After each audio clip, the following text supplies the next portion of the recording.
welcome back to Your Milk and Cereal, where we dive into the darkest corners of human nature to uncover the chilling stories that have shocked the world.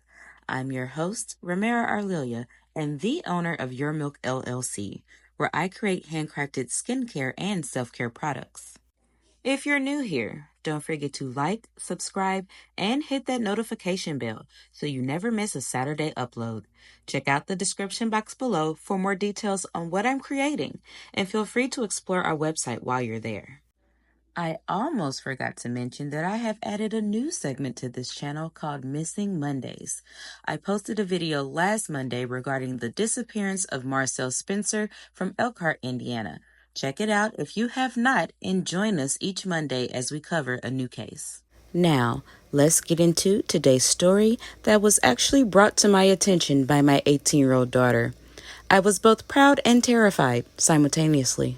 Anatoly Moskvin, a Virgo who we shall not claim, was born on September 1st, 1966 in Russia, and was a man of many talents. A brilliant historian, linguist, and journalist, Moskvin's academic prowess and fluency in 13 languages earned him respect in scholarly circles. We'll claim that part, though. He was particularly known for his expertise in local cemeteries and burial rituals, a field in which his meticulous research and publications were highly regarded. However, beneath his scholarly exterior lay a macabre obsession that would eventually shock the world. For years, Moskvin had been harboring a dark secret, a secret that came to light in November 2011 when police made a chilling discovery in his apartment. You see, as a schoolboy, Anatoly Moskvin often wandered through cemeteries. This peculiar habit was rooted in a childhood incident that profoundly impacted him. Moskvin recalled witnessing a funeral procession for an 11-year-old girl. He claimed that he was unexpectedly drawn into the ceremony. An adult gently guided him to the girl's casket, where he was asked to kiss her forehead as part of the ritual. The grieving mother then slipped a symbolic ring onto his finger, mirroring one of her daughters. This early encounter with death left a lasting impression on Moskvin, sparking his lifelong interest in cemeteries and the deceased. It was a fascination that would significantly influence the course of his life. After graduating from Moscow State University, Anatoly became well known in academic circles. His main areas of interest were Celtic history and folklore, as well as languages and linguistics. Moskvin had a profound fascination with cemeteries, rituals, and the occult, which influenced much of his scholarly work. He amassed a personal library of over 60,000 books and documents, a testament to his dedication and intellectual curiosity. In addition to his extensive collection of texts, Moskvin also had a large doll collection, reflecting his unique interests. Colleagues and fellow academics often describe Moskvin as both a genius and eccentric. His vast knowledge and unconventional pursuits set him apart, making him a distinctive figure in his field. Despite his quirks, Moskvin's contributions to his area of study were respected and admired by many. He also led a secluded life, choosing to live with his parents rather than marrying or dating. He abstained from alcohol and smoking, and some reports suggest he remained a virgin. Despite his reclusive nature, Moskvin occasionally worked as a journalist, regularly contributing to local newspapers and publications. Moskvin described himself as a necropolist and was considered an expert on local cemeteries. His extensive knowledge of burial rituals and local graveyards made him a respected figure in his community. In 2005, a fellow academic and publisher commissioned Anatoly for an ambitious project to summarize and list the deceased in more than 700 cemeteries across 40 regions. Eager to take on that challenge, Moskvin claimed that over the next 2 years, he visited 752 cemeteries on foot, walking up to roughly 19 miles a day. During these extensive travels, Moskvin lived a life of austerity.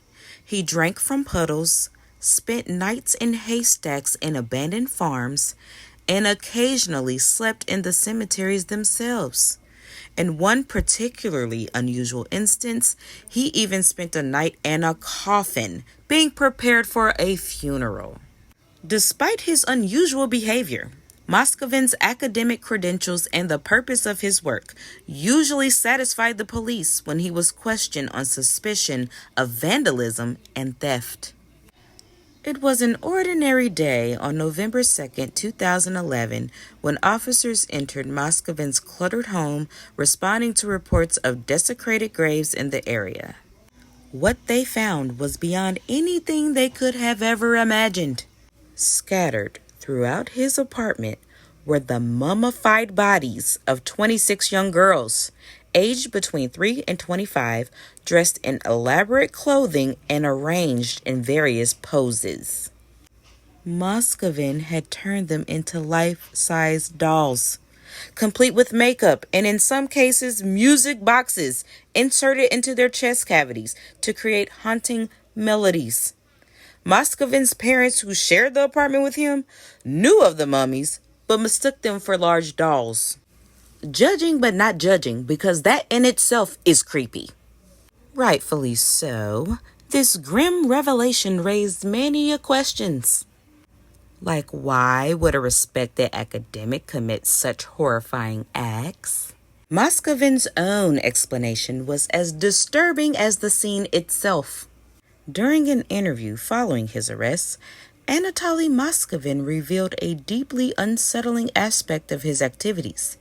He expressed a profound sympathy for the deceased children and harbored a belief that they could be revived through either scientific means or mystical practices. Moskvin's expertise in Celtic culture led him to learn about how some of the ancient cultures would sleep on graves to communicate with the spirits of the dead. Driven by these beliefs, Moskvin began searching for obituaries of recently deceased children. When he found an obituary that resonated with him, he would visit the child's grave and sleep on it in hopes to determine if the spirit desired to be brought back to life. He claimed to have engaged in this practice for approximately 20 years, initially insisting that he never disturbed a grave without what he perceived as the permission of the child's spirit. As Moskvin aged, the physical toll of sleeping on graves became too much for him. Seeking a more comfortable way to continue his ritual, he started exhuming the bodies and bringing them to his home that he shared with his parents, that they thought that he was just bringing dolls into the house or something. It's gross. He believed that a safe, welcoming environment would make the spirits more willing to communicate, and that they might be easier to hear when not buried underground. This chilling revelation added another layer to the already complex and disturbing portrait of Anatoly Moskvin, whose academic brilliance was overshadowed by his macabre obsessions. After exhuming the bodies, Anatoly embarked on a meticulous process to preserve them. Delving into theories and techniques of mummification, he experimented with varied methods to halt the natural decay.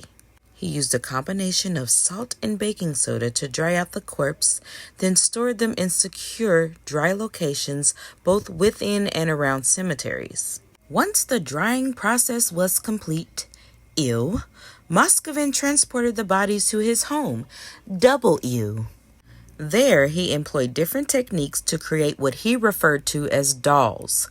His goal was to provide the children with functional, preserved bodies, as he believed their physical remains were too decayed and unappealing for them to feel, quote, comfortable and happy, end quote.